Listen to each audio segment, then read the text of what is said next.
Typhoid fever, a bacterial infection known commonly as typhoid. Symptoms include high fever, headache, belly pain, and either constipation or diarrhea. It is the cause of millions of lives lost throughout history, continuing to a lesser extent today. Though the infection causes illness, it is not found to be fatal in most cases.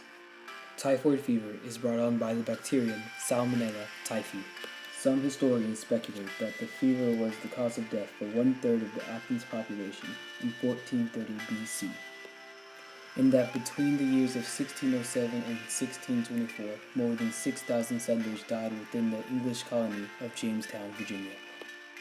Throughout many wars and battles, countless soldiers have encountered typhoid fever, and thousands have died as a result of it. Typhoid fever has appeared in wars such as the Spanish-American War, both on battlefields and in training camps, along with dysentery in the American Civil War, totaling more than 80,000 soldiers' death.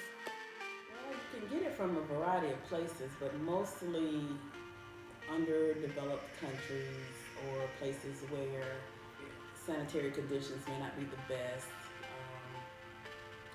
Anywhere that there may be sewage or things that may contaminate the water supply. During the 19th and 20th century, people commonly contracted the illness through contaminated drinking water and food, as well as improper hand washing. Don't wash your hands properly and you touch something, food that's contaminated and your hands go in your mouth, you ingest the bacteria that way. Karl von Lebermeister was a German internist, largely known for his work in the pathophysiology of fever, and the creator of the Lebermeister rule, which states in an adult febrile tachycardia about 8 pulse beats correspond to an increase of 1 degree Celsius or 33.8 degrees Fahrenheit. Lebermeister theorized that typhoid was the result of a microorganism long before the bacillus was discovered in 1880. To test and prove his theory, he and his colleagues ran trials in order to demonstrate that the contagion epidemic was related to the feces of the infected through drinking water. William Budd was an English physician and epidemiologist whose primary study was done on cholera and typhoid fever. He became the first on record to recognize that the toxins excreted by infectious bacteria multiplied in the GI tract and intestines of the infected.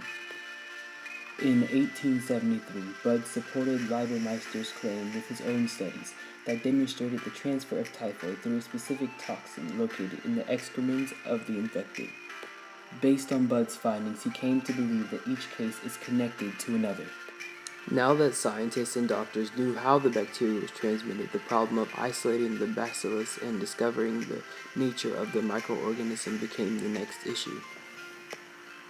It wasn't until Karl Joseph Ebert, a German pathologist and bacteriologist, would someone finally describe the bacillus that was supposed to cause typhoid in 1880. In the following years, multiple bacteriologists and scientists found new evidence to support his findings. Scientists of which included the father of modern bacteriology, Robert Koch. Daniel Elmer Salmon was an American veterinary surgeon who spent his career studying animal diseases for the United States Department of Agriculture. The finding of the Salmonella genus of bacteria in 1885 was named after him by his assistant Theobald Smith, despite his death before the strain was discovered. Through these scientists exchanging ideas and concepts, they revolutionized the scientific and microbial world. With the finding of a new strain of Salmonella, a spark was lit under all scientists who wanted to be on the edge of modern technology.